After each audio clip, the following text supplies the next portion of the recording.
Olá, começa aqui mais um programa especial do Mais Milho. Eu estou aqui em São Gabriel do Oeste, nessa propriedade aqui chamada de Fazenda Homem Mal, que é nosso falecido Pedro Marcon, que é pai do Sérgio Marcon, né, dessa família aqui.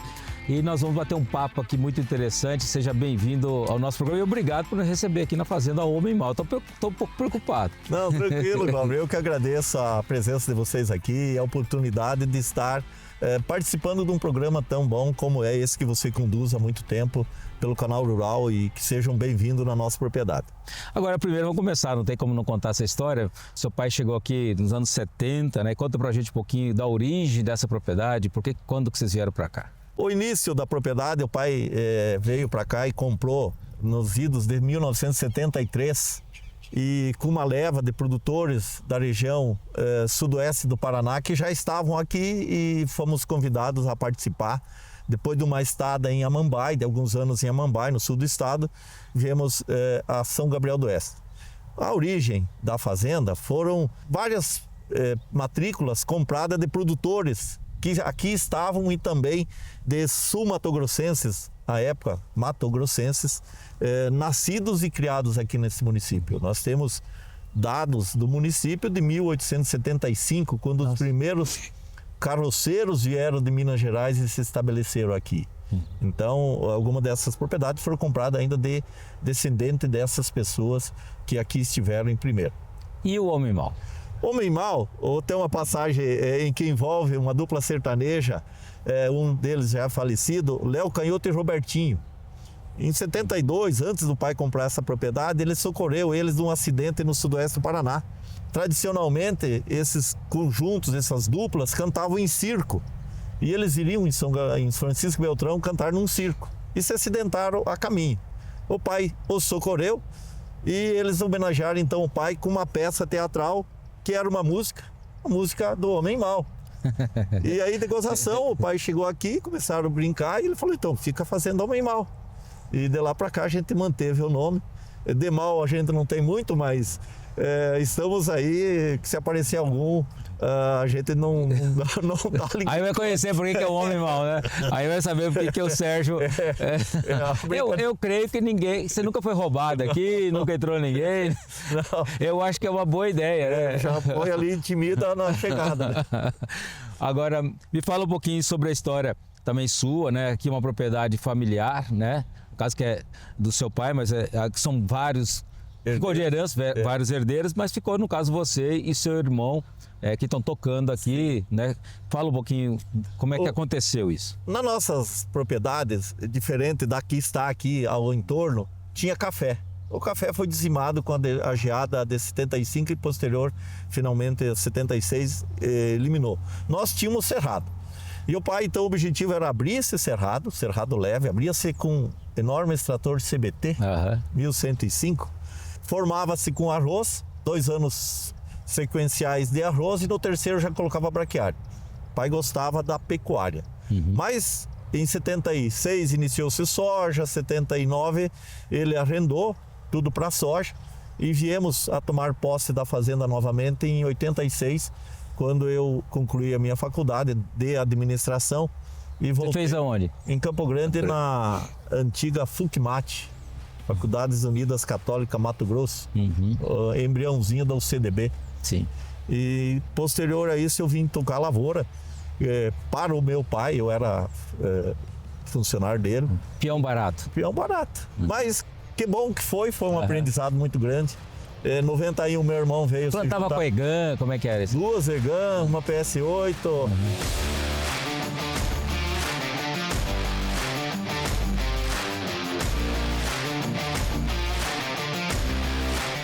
Todo mundo tinha 2 EGAN e uma PS8. Por que será que essa... Eu não sei o que entendo que essa PS8, porque era mais evoluída já. Era mais evoluída, ela plantava, ela distribuía, semear. A PS8, como a gente plantava no convencional, ela tinha uma enxadinha, ela ajudava a arrancar um matinho superficial que estava ali, e ela dava mais rendimento na umidade. Certo. Não que tivesse uma plantabilidade boa, nada se comparado a hoje. A gente trabalhava com variedades de alta população, 100 quilos, 120 quilos Sim. de semente por hectare, de um S8, de um Doco, de um cristalino. Rezando para nascer tudo. Normal aquilo, até para combater um pouco da incidência de ervas daninhas, né? Lógico. Mas Aí veio o cancro da haste, né? pegamos, 94 aqui foi terrível, o cancro da haste, tinha poucas variedades resistentes. Agora, o cancro da haste teve uma parte terrível, mas também foi uma grande evolução. Correto, Né, correto. no caso da soja. Eu acho que ela fez com que toda a pesquisa né, tivesse um grande desenvolvimento, trabalhasse, e com isso surgiram grandes variedades. Grandes variedades. A evolução é visível, e a gente que viveu esse tempo aqui, está vivendo.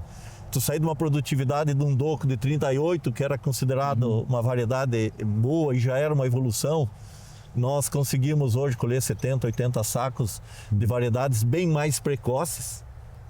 Já falando nisso, vocês têm colhido dessas faixas hoje? Sim, assim? sim. Temos talhões que já superam 70, 80 sacos. Na média, às vezes, um pouco a menos, mas em talhões mais considerados de topografia mais favorável. Agora, é interessante isso, né, Sérgio? Se você for pensar, há 10 anos atrás, a gente ficava emperrado nos 54, 55, não era assim? Era assim. Aí, de repente, pulou. Pulou. Aí veio variedades, ciclos menores, mais curtos, que proporcionou a nós termos uma segunda safra, muito interessante, que não vamos dizer safrinha de milho, é uma segunda safra, é uma safra cheia, com variedades que a gente colhe bem cedo.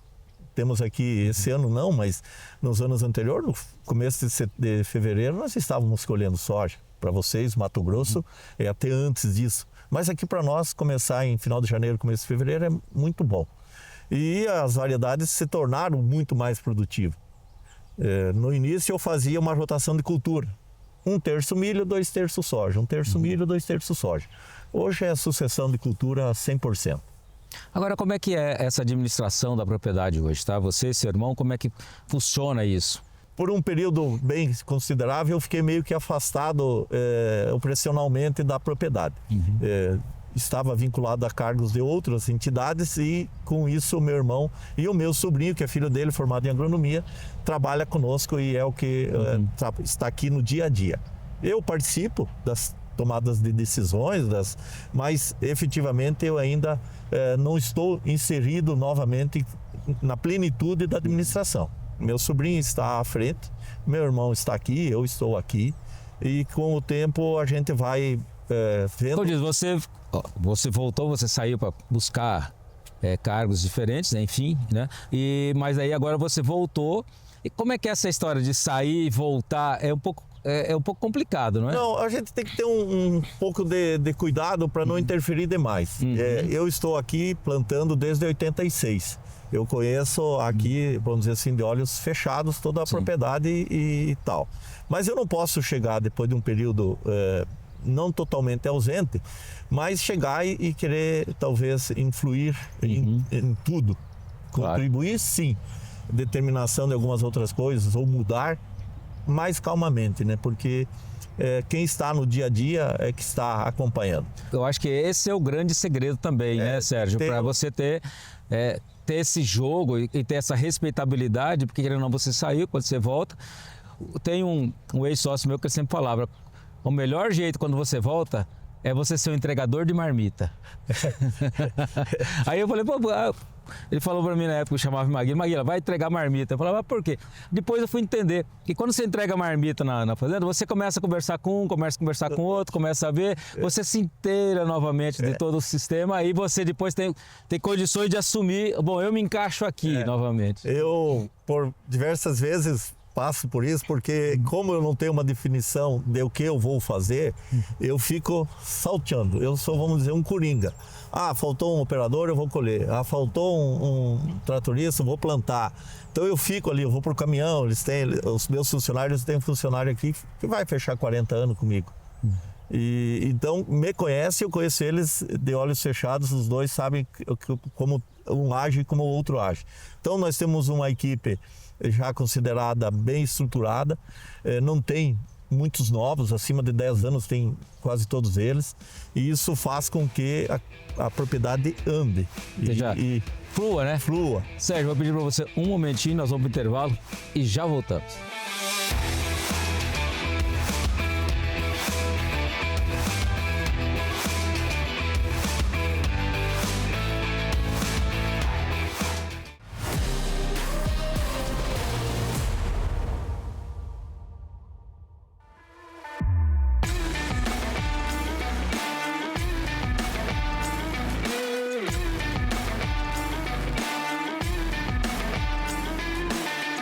De volta aqui no Especial Mais Milho, falando aqui com o Sérgio Marcon na Fazenda Homem Mal, né? E olhando para o Sérgio, a gente vê que é um baita de um querido, não tem nada a ver de mal, mas agora você não entra daquele portão ali, que daí você vai conhecer o outro lado, pitbull aqui, que é complicado. Sérgio, brincadeiras à parte, vamos falar um pouquinho de milho. Queria que você falasse pra gente como é que vocês têm conduzido o milho, porque o milho, se você for pensar há 10 anos atrás, você devia colher aqui 50, 60 sacas de média, né? A gente plantava meio de qualquer jeito talvez, mas agora hoje a gente está com médias bem altas. Primeiro que o custo é alto, não dá para brincar. Eu queria que você falasse um pouquinho sobre essa produtividade do milho de vocês aqui. Nós temos a região abençoada. Não se tem mais ninguém falando em colher abaixo de 120, 130 sacas por hectare. Isso ficou, como você falou, no passado. Quando a gente colhia 80, 90, e isso em safra normal, se erguia a mão para o céu e agradecia. Hoje nós temos uma produtividade no município acima de 150, eu posso falar com tranquilidade.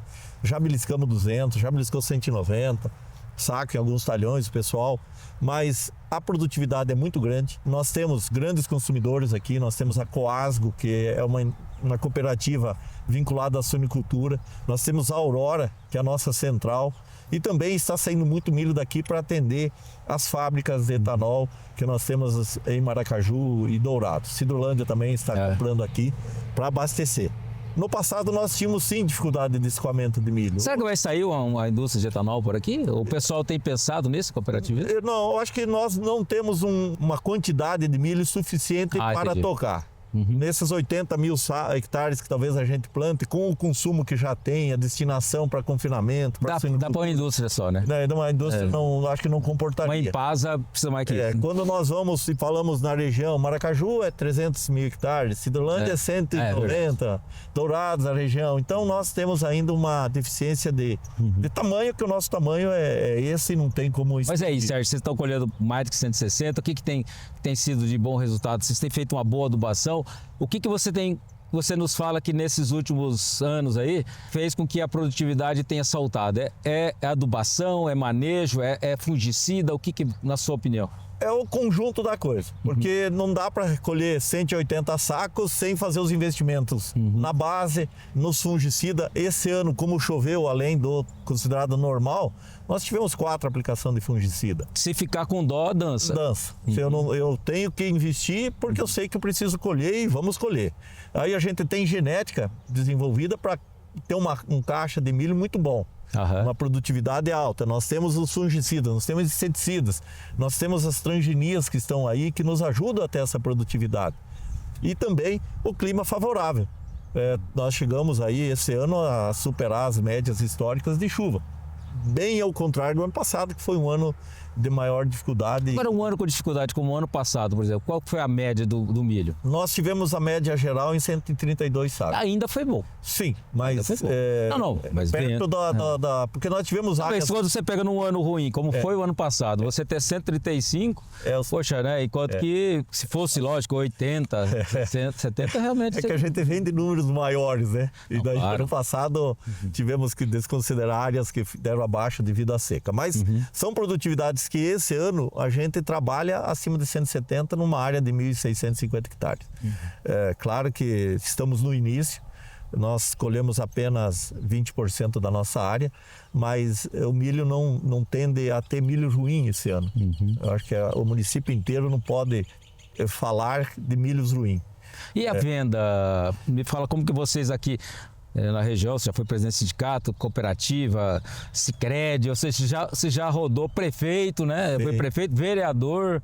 Então, esse povo lá do Paraná gosta de uma política, né? Então... Foi mordido pela mosca azul, o cara dificilmente se afasta, né? Mas é que se você não se envolve, a política é esse grande dedo, ele segura os outros. Se você não tem influência política, se você não se envolve no município, o que acontece? Você não tem... Nós estamos aqui para contribuir. Se a gente tem essa capacidade, eu vejo que a gente é chamado a contribuir. Fui chamado algumas vezes, fiz a minha parte, acredito que fiz bem. Eu perguntei da comercialização e vou fazer outra pergunta bem rápida para você. Como é que é a comercialização? A nossa comercialização ela advém já de contratos antecipados com essas indústrias todas que tem. E isso favorece muito, né? Favorece porque a gente dá uma tranquilidade, eu tenho X% vendido num valor significativo. Existe base de troca também, a gente já fez opção por trocas e quando o preço está compensatório, troca-se por insumo. E uma parte a gente armazena para uma venda posterior. Claro que já ganhamos com isso e também já perdemos com isso, né? Essa parte de armazenar. Essa parte de armazenar. Então, quando é feita a troca e feitas as vendas, geralmente... Mas geralmente o risco que você guarda é aquilo que você praticamente já pagou o custo da lavoura, né? Você não vai especular com o custo, né? Então, a gente trabalha já fixando algumas anteriormente para dizer assim, eu preciso colher X sacos. Então, na sua opinião, essa parte de você ter o cooperativismo por perto, você ter, por exemplo, a indústria perto, tem contribuído muito. Tem contribuído muito. E a indústria de etanol, ele fez uma diferença aqui para o estado, principalmente a comercialização do milho, porque o Mato Grosso do Sul tinha um problema com a comercialização, porque tinha aquelas taxações, aquela coisa que você tinha que industrializar.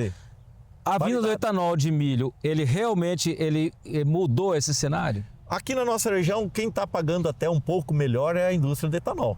Ela vem, embora ela venha retirar com o tempo, então fica aqui armazenagem até setembro, outubro, conforme também ela requer lá. Mas não atrapalha a soja. Atrapalha. Mas ajudou sim. A decisão do governo do estado, depois de muito tempo de tirar a paridade, porque agora nós temos indústrias que aproveitam aqui, fez com que seja gerado empregos no estado e ICMS e desenvolvimento. Eu participei da Central Aurora, que é a nossa central em Chapecó, e as cooperativas Coirmã vinham comprar milho aqui no Mato Grosso e era compensatório descer. Hoje já não, né? Sim. Porque com o frete e com o preço mais agressivo aqui para eles, eles buscam outras alternativas. Então o Paraná é mais perto, já tiveram importação da Argentina, quando de excesso na Argentina, para suprir. Mas com certeza a presença dessas indústrias no Mato Grosso do Sul nos ajudou muito a manter o preço.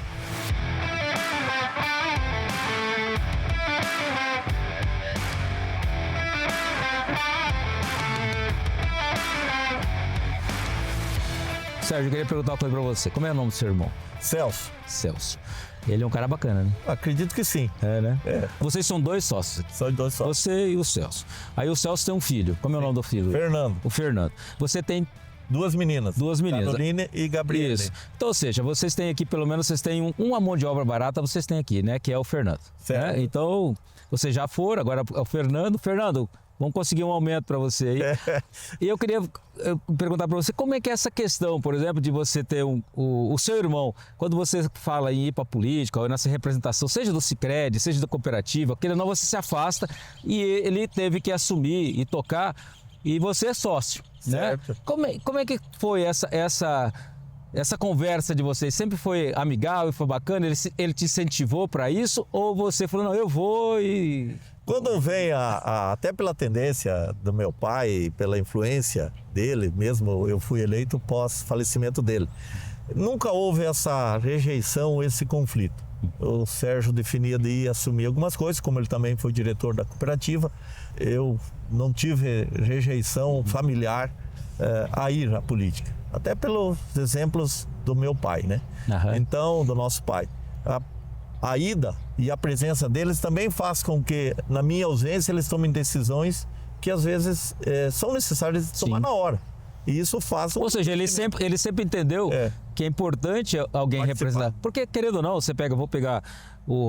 você foi presidente de sindicato, você foi líder sindical, tem a ProSoja, tem várias entidades, e a gente sabe que o produtor rural, de uma certa forma, ele sempre nunca se meteu, né? Ou nunca se envolveu. Então a importância, muitas vezes, da gente, mas também você, para poder fazer isso, se não tivesse seu irmão aqui, com certeza você teria muito mais dificuldade. Com certeza, porque a presença do meu irmão, a presença do meu sobrinho, que é filho dele, que ele hoje é nosso funcionário, não é tão barato, mas vamos dizer, ele está pedindo o Glauber, olha o cara aqui, ó, forçando aqui, Fernando, o Glauber está forçando aqui, mas a presença do dono é diferente, né?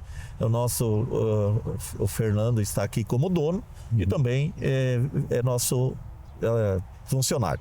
Então essa situação me dá um conforto de a gente poder estar aqui.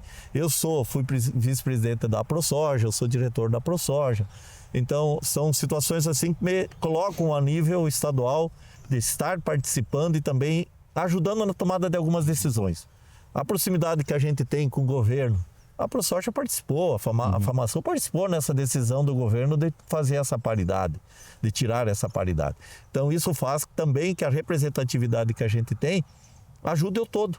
Agora, não é fácil, né, Sérgio? Eu queria que você falasse assim para encerrar, essa parte de representação não é fácil, porque a gente vê, por exemplo, você se dispôs, você se doou, é sem salário, sem nada, e a gente vê muitos produtores, né, que têm condições, tem toda a estruturação, não querem nem saber, só sabem reclamar. É incrível, tem horas isso. Tem disso também. Tem aquele que não se envolve, que não faz nada e que critica. Isso, esse que é ruim, né? Agora aquele que não se envolve, não faz, mas pelo menos apoia, fala lá, dá o dízimo, né? Fala, ó, beleza, porque aquela coisa, você não quer ir na igreja, mas pelo menos deu o dízimo. É porque nós temos, e aí eu posso dizer a frase talvez, o pensamento eu não vou conseguir reproduzir corretamente, mas existem 3 tipos de pessoas. A que não vê o que está acontecendo, a que vê e não faz nada, e eu prefiro ser aquela que vê e age, que faz. Então eu participo das entidades, seja religiosas, nós somos envolvidos nas festas do município, da nossa paróquia e das outras, desde que estamos aqui. Nós somos responsáveis por alguns setores, a gente gosta de se envolver. Eu faço também há 13 anos um leilão em prol do Hospital do Amor de Barretos. Sim. Eu sou o coordenador, tenho uma equipe que me apoia, não faço nada sozinho, mas a gente acaba sendo chamado para participar e ajudar. Ou seja, a gente vive em sociedade. Vive em sociedade. Então, obrigado, meu querido, obrigado por nos ter recebido aqui. Tá? Aí, gente, uma entrevista super especial, você aqui no Homem Mal, ou seja, cuidado, quando chegar, liga antes, não vai entrando, tá certo? Esse programa foi muito legal, até o próximo.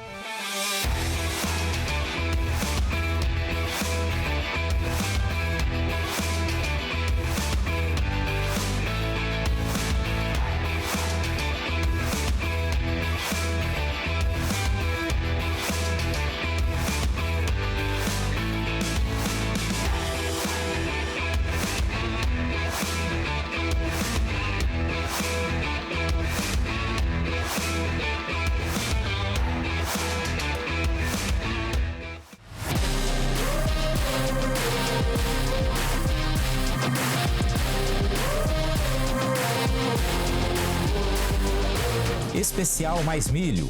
Realização: Canal Rural, Abra Milho e a ProSoja Mato Grosso. Patrocínio: Bayer e Vence Tudo. Apoio: Calpar Calcário Agrícola, Brevante Sementes, Câmara Setorial de Equipamentos para Armazenagem de Grãos da ABMAC, Armazena Mais Agro e Senar Mato Grosso do Sul.